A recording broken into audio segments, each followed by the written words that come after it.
একটি শান্ত গ্রামের জলাশয়ে একটি কচ্ছপ থাকত। সে ধীরে ধীরে হাঁটতে ভালোবাসত। তার এক বন্ধু ছিল ব্যাঙ। একদিন ব্যাঙ অবাক হয়ে জিজ্ঞেস করল, তুমি এত আস্তে হাঁটো কেন? কচ্ছপ মৃদু হাসি দিয়ে বলল, আস্তে হাঁটলে নিরাপদে নিশ্চিতভাবে গন্তব্যে পৌঁছানো যায়।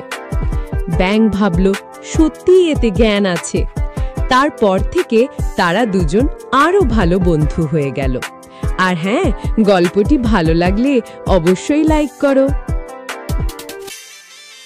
একটি শান্ত গ্রামের জলাশয়ে একটি কচ্ছপ থাকত।